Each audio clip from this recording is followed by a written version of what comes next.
Saudaraku, seberapa sering kita melihat bayangan kita pada cermin? Sejumlah penelitian menyebutkan bahwa orang pada umumnya bercermin 8-10 kali sehari. Survei yang lain mengatakan bahwa bisa mencapai 60-70 kali sehari.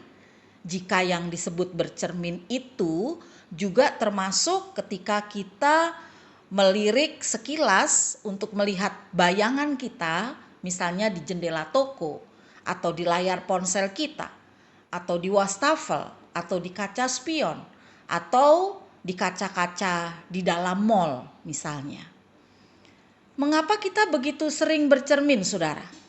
Kebanyakan ahli setuju mengatakan alasannya adalah untuk memeriksa penampilan kita, terutama sebelum kita berangkat ke kantor misalnya, atau sebelum sekolah, atau sebelum kuliah, atau sebelum mengikuti rapat atau pertemuan-pertemuan lainnya. Jika ada yang salah dengan penampilan kita, kita ingin segera memperbaikinya. Mengapa kita bercermin jika kita tidak berencana mengubah sesuatu yang salah, lalu kita memperbaikinya?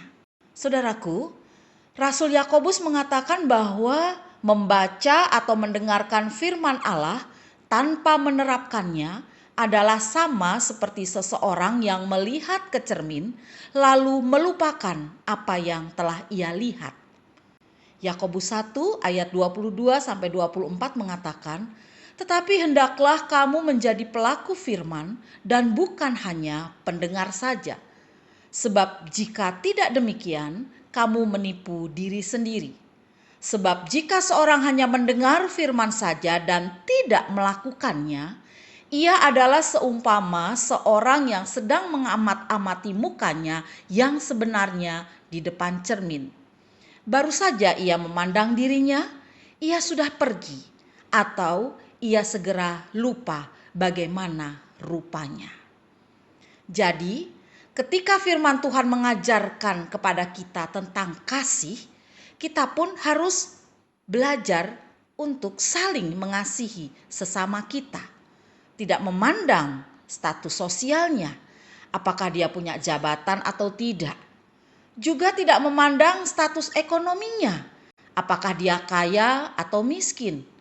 Juga tidak memandang ras atau suku tertentu.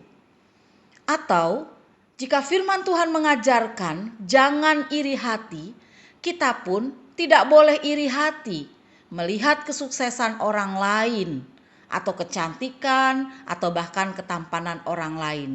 Kita tidak boleh iri hati melihat kelebihan yang dimiliki oleh orang lain.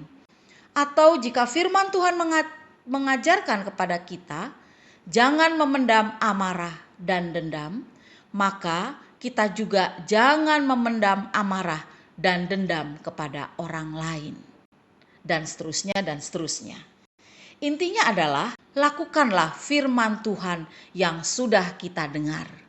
Lalu lakukanlah, baik melalui perkataan maupun perbuatan. Tuhan memberkati.